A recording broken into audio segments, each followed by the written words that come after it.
السلام عليكم ورحمة الله وبركاته. ازيكم يا حبايبي؟ فيديو النهاردة ان شاء الله هيكون فيديو بسيط وكمان تفاصيله بسيطة جدا. هنعمل مع بعض زي ما انتم شايفين قدامكم الدايرة بغرزة الياسمين او الوردة السداسية.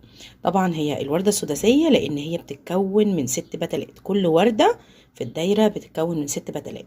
احنا اشتغلنا الغرزة دي مع بعض قبل كده بالشكل المربع او المستطيل.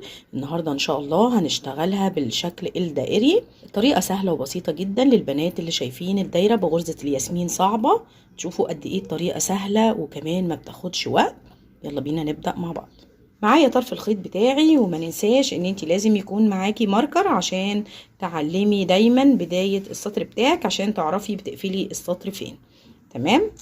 طرف الخيط اول حاجة هعمل عقدة البداية. تمام. وهشتغل 2 سلسلة. نحاول نوسع السلسلة الاولانية كده شوية عشان هنشتغل فيها، دي هتكون المركز بتاع الوردة بتاعتنا او الدايرة بتاعتنا. السلسلة التانية معايا 2 سلسلة، هريح الخيط بالشكل ده، هلف الخيط، هرجع هسيب اول سلسلة وهرجع على التانية وهسحب منها الخيط وهريحه كده كمان مرة. المرة التالتة كده اول بتلة اتكونت معايا، ولازم نركز ان كل بتلة في الوردة بتاعتي او في الدايرة بتاعتي هتكون بتتكون من 3 لفات بس. ده موضوع ثابت معانا لاخر الدايرة. تمام. بعد اللفات اللي على الابرة دي كلها همسك الخيط من هنا من بدايته، هسحب الخيط من اللفات اللي على الابرة وانا ماسكاه. تمام. هرجع للحلقة اللي انا ماسكاها، بصوا اهي، هدخل فيها، هسحب الخيط وهطلع بغرزة حشو وبعدين هاخد سلسلة. تمام. هنعلم بداية السطر بتاعنا اللي هي غرزة الحشو دي، لان دي الغرزة اللي انا هقفل فيها في نهاية السطر بتاعي من الدايرة. تمام. اهو شايفين ده المكان اللي انا هقفل فيه. خلاص معايا حلقة على الابرة، هريحها كده. خلاص هي اول مرة بس اللي طلعت من اللفات التلاتة اللي على الابرة لوحدهم. بعد كده هطلع من مرتين، من بتلتين، يعني 3 لفات وهجمع عليهم 3 لفات كمان وهطلع من اللفات كلها مرة واحدة. هنشوف ازاي. اهو معايا الخيط انا مريحاه بالشكل ده، هلف على الابرة، هرجع فين بقى؟ البتلة الاولانية هشتغلها هنا في المكان اللي انا معلماه او في اول غرزة حشو انا اخدتها. هرجع وهسحب الخيط 3 مرات، ادي مرة، التانية، التالتة. زي ما قلنا انا مش هقفل عليها غير لما اجمع بتلة كمان. هلف كمان مرة وهرجع لمركز الدايرة بتاعي اللي انا هشتغل فيه لحد نهاية السطر، اللي هي السلسلة الاولانية في السطر بتاعي اللي انا اشتغلت فيها اول بتلة دي. هرجع ليها وهشتغل او هسحب 3 مرات، ادي مرة، شايفين ازاي اهي، التانية، وادي تالت لفة. بصوا المنظر عامل ازاي. معايا لفتين على الابرة، بطلع من الاتنين مرة واحدة، بس لازم في كل مرة اكون ماسكة الخيط من هنا. هطلع كده من اللفات كلها وهرجع للخيط اللي انا ماسكاه، هدخل جواه وهسحب الخيط وهطلع بغرزة حشو وسلسلة. بصوا ده الشكل. نريح الخيط، دايما بنرجع لغرزة الحشو اللي احنا قفلنا فيها لفة، وفي المركز بتاع الدايرة لفة. ده بالنسبة لأول سطر. مريحة الخيط، هلف مرة، هرجع لغرزة الحشو، شايفين كده، مرة 2، وادي المرة التالتة. لازم نعد كده نلاقي معانا 7 حلقات، 2 4 5، يبقى كمان مرة 7 اهو كده 7 حلقات على الإبرة. ما بقفلش بقى عليهم، لا انا برجع بلف الخيط مركز الدايرة بتاعتي او الغرزة الاولانية، برجع وبسحب 3 مرات كمان. مرة اهي، بريح الخيط بتاعي كده في نفس المستوى. التانية امسك كده، التانية اهي، واللفة التالتة. شايفين اللفات اللي على الابرة كلها اهي 2. بمسك الخيط بتاعي بطلع بيه من اللفات كلها وبرجع للحلقة اللي على ايدي، بطلع منها وبقفل بحشو وسلسلة. بصوا اتكون معايا 3 بتلات من الوردة سداسية. انا محتاجة 6 بتلات، اتكون معايا 3. ده الحرف بتاع الدايرة. تمام. بريح الخيط اهو، برجع لاول غرزة حشو هتقابلني، ادي مرة، التانية، التالتة. تمام. بلف تاني، برجع لمركز الدايرة، هو وسع معايا اهو. تمام. باخد الخيط معايا وانا شغالة، 1 2 3. يعني كل مرة بكون بتلة من الوردة نفسها وبتلة من الحرف او الدوران اللي حوالين الدايرة. معايا لفتين، بمسك الخيط كده بسنده وبطلع من اللفات كلها مرة واحدة، برجع للخيط اللي انا ماسكاه، بدخل جواه، بسحب حشو وسلسلة، بقوا 4 بتلات اهو. تمام. بعد كده بريح الخيط عشان نكون البتلة رقم 5، عشان البتلة الستة بتكون مختلفة شوية. دايما البتلة الأخيرة في الوردة بتكون مختلفة عن باقي الشغل. تمام. ادي حلقة مريحة، هلف الخيط، غرزة الحشو الأخيرة، اريح مرة كمان، 2 3. زي ما قلنا ما بنقفلش، بنرجع نلف تاني مركز الدايرة اهو، بدخل جواه، بسحب مرة، 2 3. المركز واضح معايا طبعا. بطلع من اللفات اللي على الإبرة مرة واحدة، برجع للحلقة اللي على ايدي، حشو وسلسلة.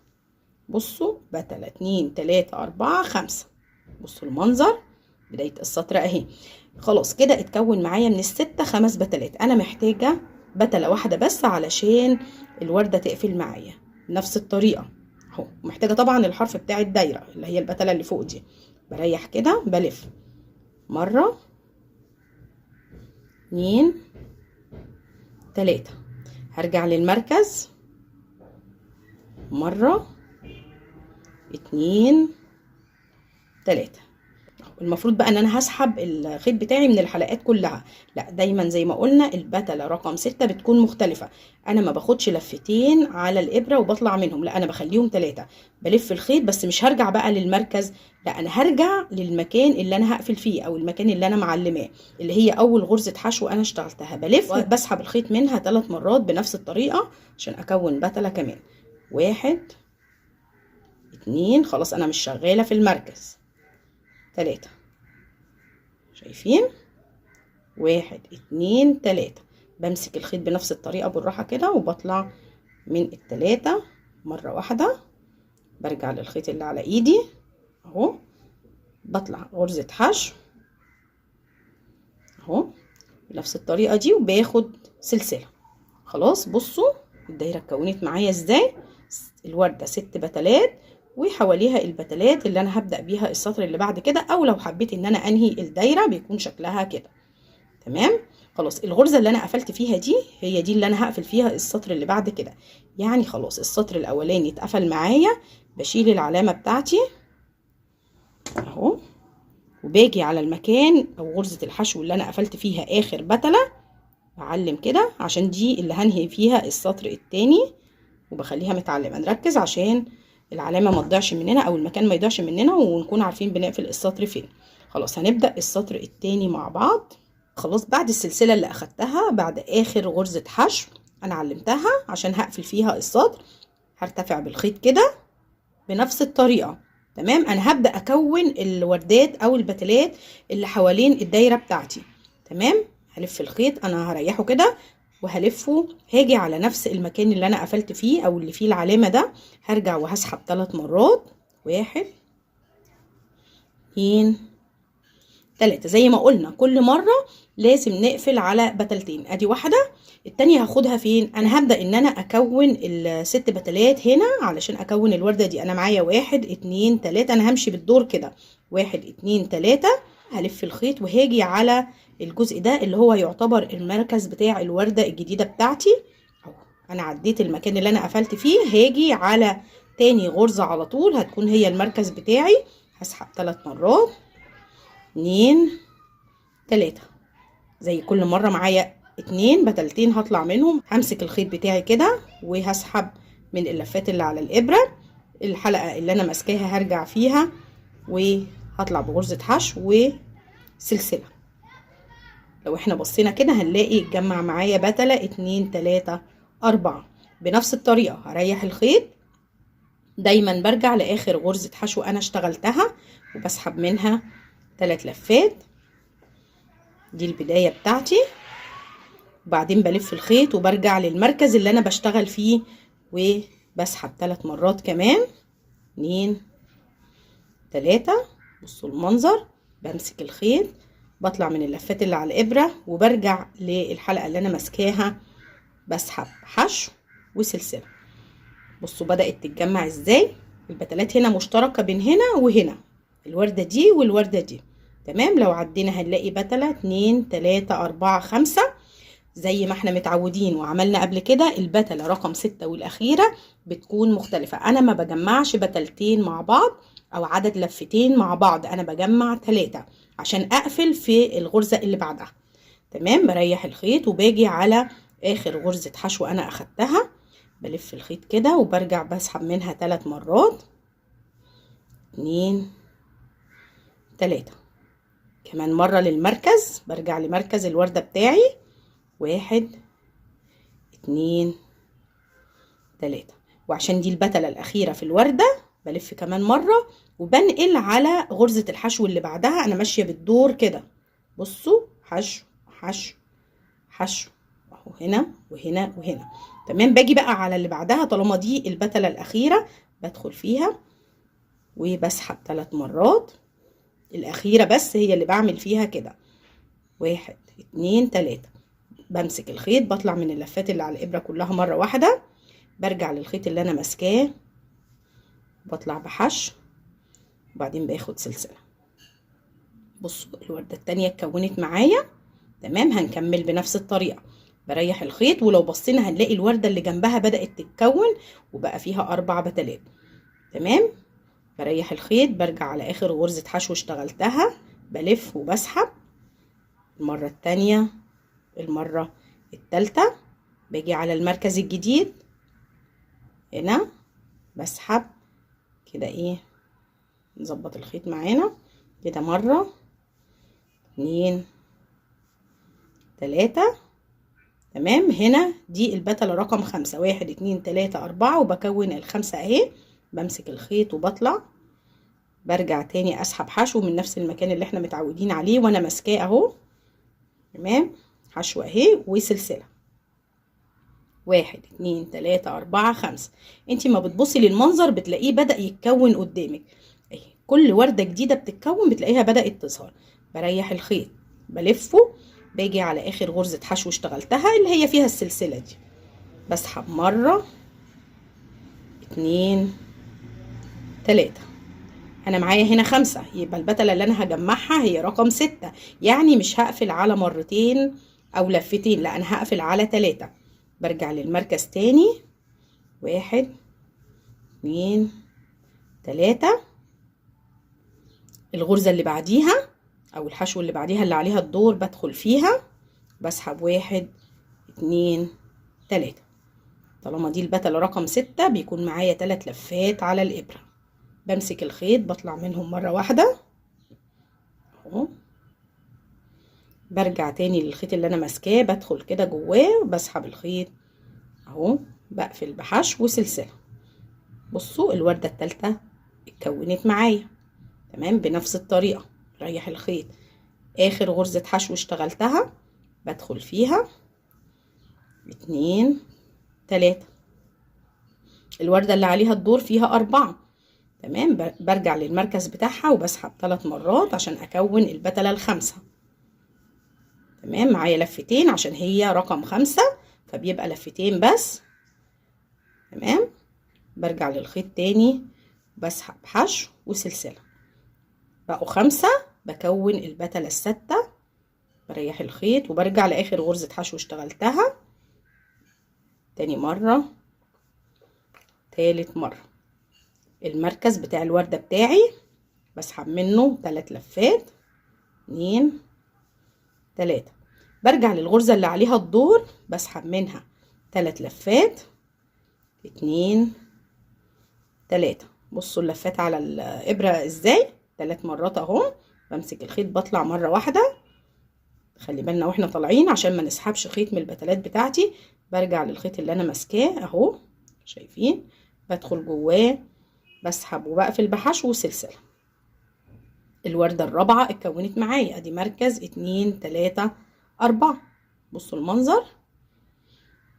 نكرر تاني بنفس الطريقة. الوردة الجديدة فيها 4 اهي، شايفين اهي، 1 2 3 4. يبقى هكون البتلة الخامسة، يعني هقفل على لفتين. البتلة الستة بقفل على 3. تمام. اي بتلة بشتغلها او بجمع وردة بقفل على مرتين او عدد لفات مرتين ورا بعض. اخر بتلة بس اللي هي رقم 6 اللي بجمع 3 سوا. تمام. 3 في 3 لفات طبعا يعني. بريح الخيط، باجي على اخر غرزة حشو اشتغلتها، بدخل 1 2 3. المركز بتاعي الجديد اهو، بدخل فيه 1 2 3 وبقفل على الاتنين دول اهو، بقفل بحشو وسلسلة. بقوا 5.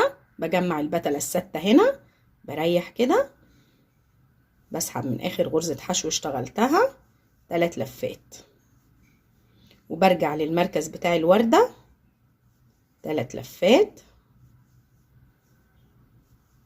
وبرجع للغرزة اللي عليها الدور 3 لفات. كل ده على الإبرة مرة واحدة. بصوا اللفات كتير على الإبرة ازاي.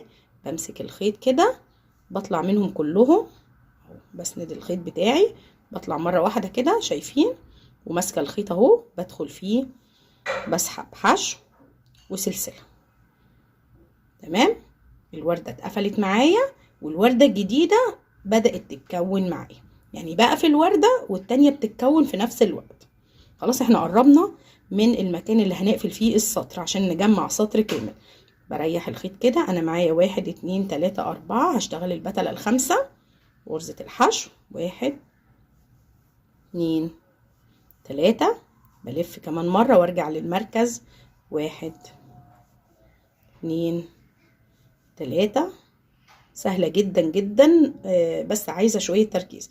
لفتين بطلع منهم مرة واحدة. كل الخيوط اللي على الإبرة، الخيط اللي أنا ماسكاه برجع أسحب منه غرزة حشو وباخد سلسلة. بصوا المنظر. خلاص أنا هجمع البتلة رقم 6.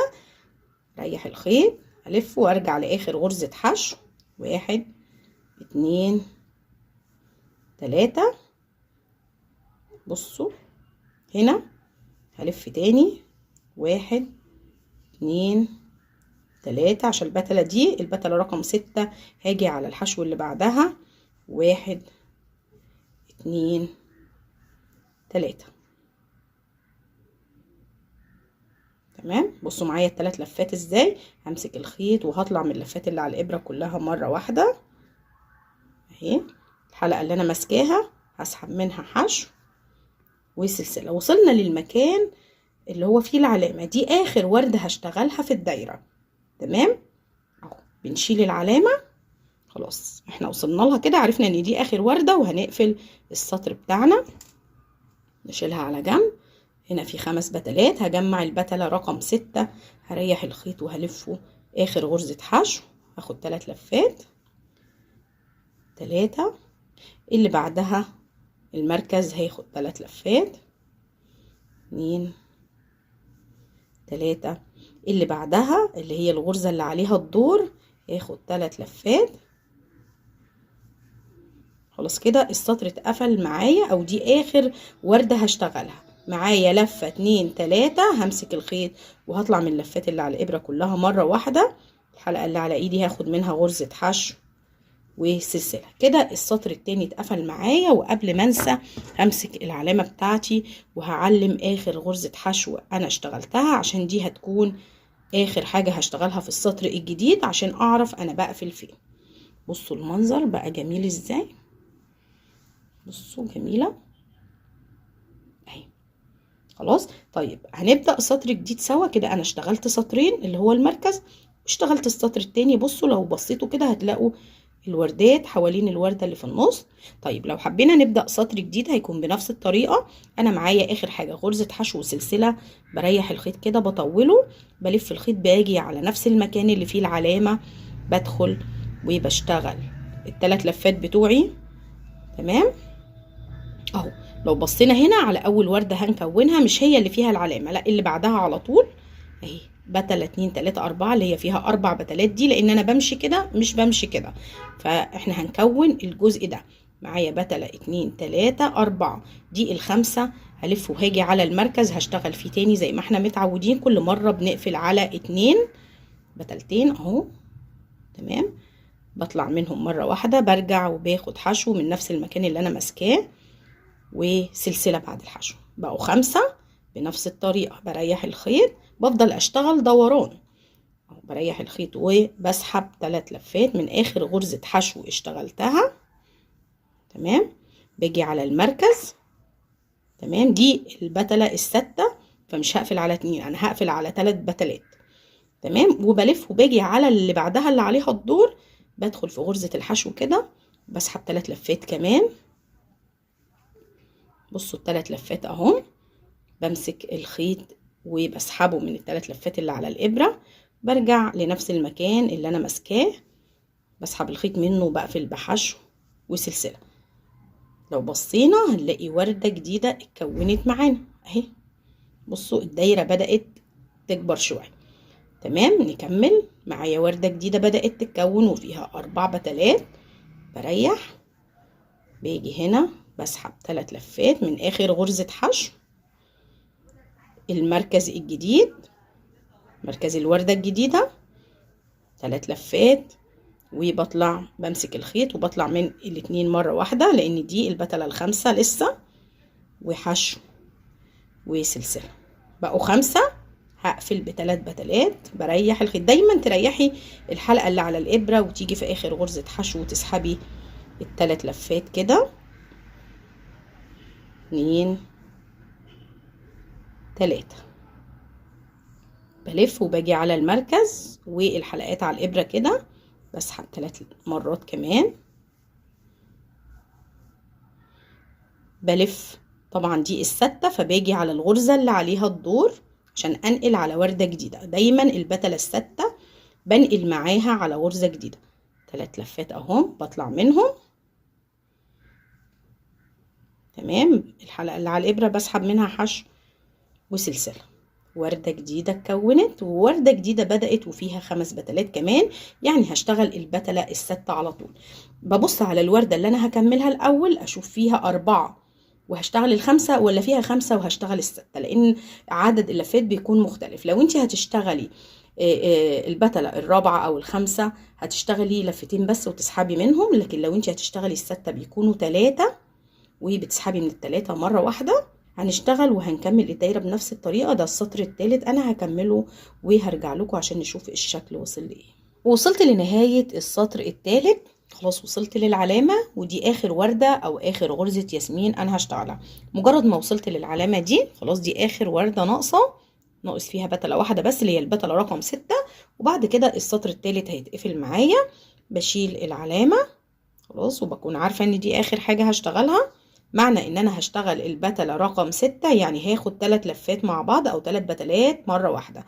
بريح الخيط بتاعي، باجي على اخر غرزة حشو اشتغلتها، بسحب مرة 2 3، معايا 7 لفات. برجع تاني المركز الوردة الاخيرة اهو، مرة 2 3، ومرة كمان في اخر غرزة اللي هي بعد اللي كان فيها العلامة على طول، اخر حاجة هنا اهي. بدخل وبسحب 3 مرات، 1 2 3، معايا اللفات كلها على الابرة بالشكل ده او 3 بتلات. بمسك الخيط بطلع منهم كلهم مرة واحدة اهو، والحلقة اللي انا ماسكاها برجع لها تاني، بدخل كده جواها، بسحب حشو، بجمع اللفات كلهم مع بعض، وبعد كده باخد سلسلة كده السطر يكون اتقفل معايا. بصوا المنظر. طبعا لو انت هتبدأي سطر جديد بترجعي في اخر غرزة حشو اشتغلتيها وبتحطي العلامة مرة تانية، عشان بعد كده تكوني عارفة ان دي نهاية السطر اللي انت هتقفلي عندها. تمام اهو، بصوا ده منظر الدايرة. بصوا شكلها جميل ازاي. بصوا ده الظهر بتاعها. تمام، الظهر بتاعها كمان جميل اهو. الدايرة دي ممكن ان انت تستعمليها كوستر، طبعا مع اختيار الخيوط المناسبة للمشروع اللي انت هتشتغلي بيه الغرزة دي. ممكن ان انت تستعمليها كوستر لو استعملتي خيوط المكرمية القطن اللي تكون رفيعة شوية، ما تكونش سميكة عشان تسهل عليكي الشغل وما يكونش الموضوع صعب. ممكن تشتغليها كوسترات للكوبايات او للاطباق. ممكن كمان ان دي تكون بداية ايس كاب، ممكن ان انت تشتغلي منها شنطة دائرية. اتمنى ان شاء الله ان انتوا تجربوها وان الطريقة تكون سهلة بالنسبة لكم. هستنى طبعا رأيكم في التعليقات، ولو عجبكم الفيديو دوسوا لايك، ولو لسه بتشوفوني لأول مرة وما عملتوش اشتراك دوسوا على كلمة اشتراك او سبسكرايب الموجودة تحت الفيديو، وكمان فعلوا الجرس علشان يوصلكم كل جديد من الفيديوهات اللي بتنزل على القناة. السلام عليكم ورحمة الله وبركاته.